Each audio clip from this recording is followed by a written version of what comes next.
Hello there my RPG lovers and welcome to another video.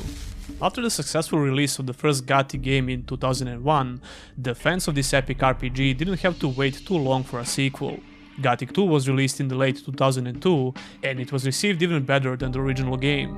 It was a direct sequel to Gothic 1 which continued the story and expanded the gameplay mechanics of the first game. If I would have to describe a perfect sequel, I would use Gothic 2 as an example every time. Take a seat on my humble rugs and enjoy a pipe in peace. But there is a very interesting story that takes place somewhere in between these two games. Gothic 1 was supposed to get a huge expansion, which was basically like a standalone game, even though it would require you to have the original game in order to play it. The idea for this sequel was created even before Gothic 1 came out. There was an abundance of cut content, which they simply couldn't include in the final version of Gothic 1, mainly because of the lack of development time. So that was the main inspiration for this unreleased sequel. Gothic Sequel was in development from May to October in 2001 until it was cancelled, and a full year after that we got Gothic 2. 2017 was the first time we got the info about this mysterious unreleased Gothic Sequel. But not only that, we actually got a playable version of the Gothic Sequel, which you can try out for yourself. There is even a dedicated community team which aims to complete this cancelled Gothic Sequel, which is great news. They've made an amazing video a couple of years ago which goes in great depth about the Gothic Sequel, and I highly recommend checking it out. The video is on Polish, but it has full English subtitles. However, in this video I'm going to show you what I personally found the most interesting in this unreleased Gothic game. I played it quite a bit for the past couple of days, and even though I had a lot of technical issues, I still had a lot of fun. I was surprised and honestly a bit disappointed because there are some great ideas that we never got to see in other Gothic games. Now let's go back a little bit and start from the very beginning of the game. But before that, I have to pay my bills. What can we do? Let's take a moment to talk about the sponsor of this video. Raid Shadow Legends just celebrated their 3rd anniversary as one of the top role-playing games out there on mobile and PC. No, but seriously, this game started very strong from the very beginning and it never slowed down. They just kept adding new content and game modes every couple of months. That was a huge reason why they established themselves as a leading mobile RPG. Speaking about the 3rd anniversary, I'm going to show you my favorite 3 champions from the game. Or to be more specific, 3 most badass champions. Jintoro has a classical samurai design with a huge katana and subtle graphical effects. Then we have Danak's Skull Rip, a really cool champion with an amazing cape with a bunch of skulls on it, I mean come on. And last but not least, I have to go with Tia the Tomb Angel, a very interesting design in general. And no, not just because of that, you creep. There is a ton of stuff happening in Raid this month, including an entirely new event for the summer solstice. It's called Path of Light and you'll be able to explore 3 branching paths to get the rewards you want the most. There are new champions coming out, as well as a new skin for Trundagil mallets. Raid's currently running a special Deliana Chase event, where you can get your hands on one of the strongest support champions in the entire game. All you have to do is log in and play Raid for 7 days between now and July 28, and you'll get Deliana for free. That's it. This is the best time to get started in Raid, and if you click my link in the description or scan my QR code here on the screen, you'll get unique bonuses worth $30. We're talking a free epic champion, Tyrell, 200k silver, 1 energy refill and 1 XP boost and 1 ancient shard so you can summon awesome champions as soon as you get in the game.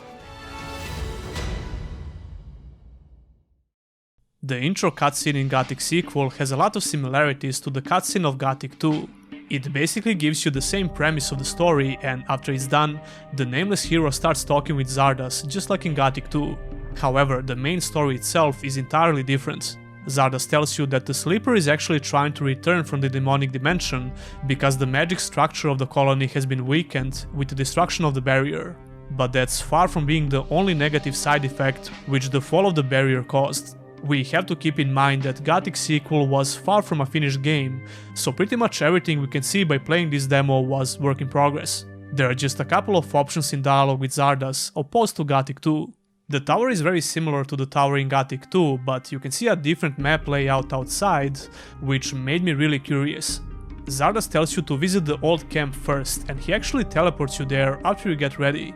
There is no way to leave the tower in a traditional manner because there are no stairs in this version. Anyway, you get dropped right outside of the old camp and you automatically start the dialogue with Tora. Tora was supposed to have a role in the main story of the sequel, and she has a couple of traits which are not to be found on female characters in Gothic 2. No, it's not what you think, it's actually her hair animation. You perv. Although her model was used for a sex scene in Gothic 2 with Nadia, I guess Piranha Bytes couldn't let all that hard work go to waste, right? Oh my god. Anyway, Tora is a very strong gladiator who fights in the arena. She has a unique battle staff and she was supposed to teach staff combat skills, but not before you prove yourself. This version of the arena has a really sophisticated system, especially compared to arena combat in Gothic 1 and 3. The arena is definitely one of the best things about this unfinished Gothic sequel, so let's talk a little bit about it. Piranha Bytes really wanted to make the player feel like a gladiator, so they created a very methodical way of participating in arena fights. It's not exactly too far away from how arena fights worked in Gothic 1 and 3, but there is a much bigger emphasis on the presentation. There must be something about that story after all. You will need to talk with one of the gladiators to arrange a fight, place a bet by talking with the arena master, wait for the evening, enter the gladiator chamber to prepare, and then start the fight. But right after, the arena master has a little theatrical speech. Oh yeah, NPCs don't have any voice acting in this version of the game, but I thought that was pretty obvious. There are just some generic voice lines that you can hear, but the actual dialogue doesn't have any voice acting. Was there something you wanted? Anyway, like I said, they really tried their best with the presentation of the arena in general. You can even ask every gladiator about their weapon, and they will start this little weapon showcase part, which is kinda cool.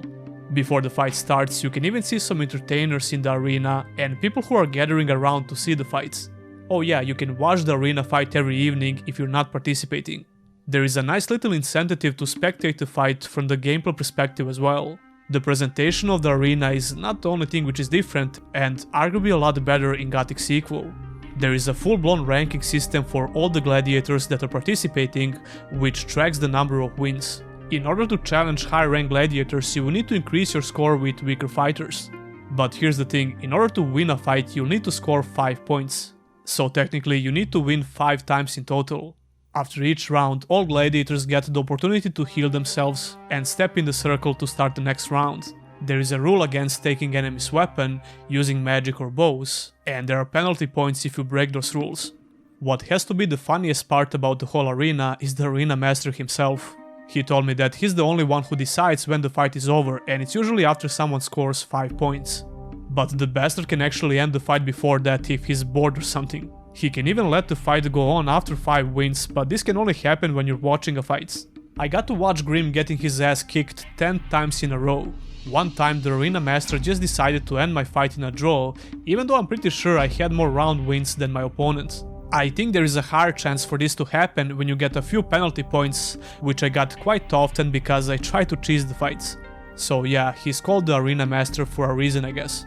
This whole arena system boggles my mind because arena fights in Gothic 3 were much worse compared to this, although Gothic 3 was an unfinished game as well. I wouldn't be surprised if they plan to include a similar system in Gothic 3 arena fights, especially because Gothic 2 didn't have this feature. But unfortunately, the arena system in Gothic 3 felt really underdeveloped. However, I don't think that 5 wins should be the rule of every fight, maybe 3 wins in total. 5 seems a bit too much. Come to think of it, Risen 1 and Elex 1 had an arena feature as well. But they were not so great either, especially compared to this arena from an unreleased game. I really wish Piranha Bytes includes a full-blown arena system in their next game, which has similar rules. Okay, now let's move on to another topic. When it comes to specific gameplay mechanics, I always wanted to see an improved assassin gameplay in Gothic games. These games always had a very simple stealth system, which is definitely useful, but if you want to play an assassin, your options are quite limited. Apparently Gothic Sequel tried to change this by including a stealth assassination attack. I tried my best to figure out where to learn this skill, but I had no luck. However, I managed to find this video from the channel called Alpha Researcher. We can see the nameless hero being able to instantly kill an NPC from stealth. I think the main reason why we never got to see a similar mechanic in Gothic games and Piranha Bytes games in general is the balancing issues. It seems like it would be a nightmare to balance in a game like Gothic, where the character progression is one of the most important things. That's just a theory, but it's really cool to see a mechanic like this in Gothic. There is one very small but very useful feature which I definitely didn't expect to see in this demo. You might have noticed it already, but if you didn't, take a look at the names of NPCs. They have different colors, which are supposed to represent your reputation with them. What's interesting about this, Gothic 2 didn't have this feature, we only got to see this in Gothic 3. It's a very small detail, but I found it really interesting. When it comes to the old camp itself, it's essentially the same like in Gothic 1, but it has some notable changes. Like I said before, the fall of the barrier caused a lot of damage in general. There were a lot of earthquakes and aggressive storms which were caused by the fall of the barrier. And that's why the old camp suffered a lot of visible damage. But more importantly, the way that things work around here changed quite a bit. For example, Diego is now the boss of the city, there are new and returning characters as well, and of course the camp has some brand new problems which need to be solved. The first chapter of the game only requires you to get the access to the upper quarter of the city so you can talk with Diego. Well, that's at least what was supposed to happen. This version of the game allows you to walk right in because the game is unfinished.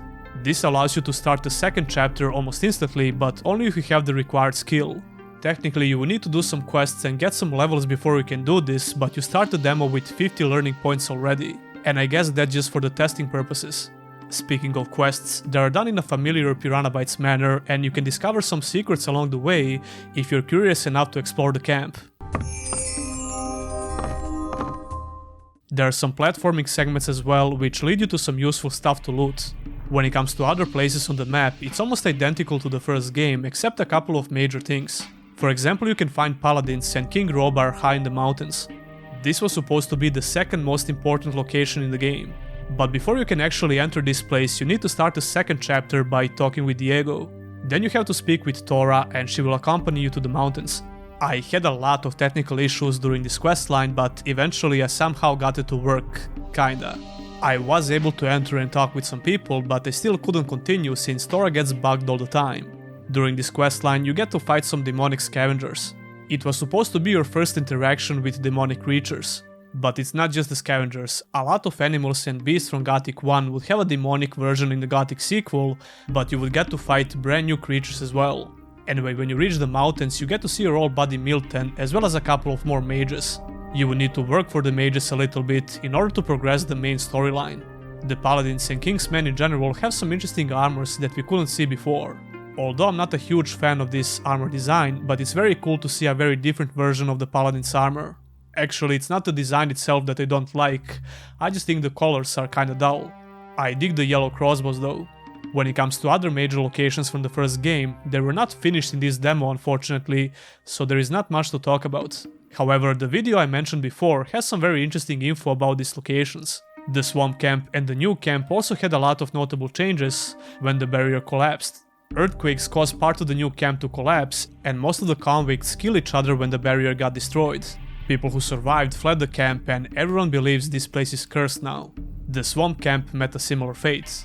This place got devoured by the swamp and most members died when the sleeper was banished. So yeah, pretty much the whole Gothic sequel was supposed to be focused on the old camp and the fortress in the mountain.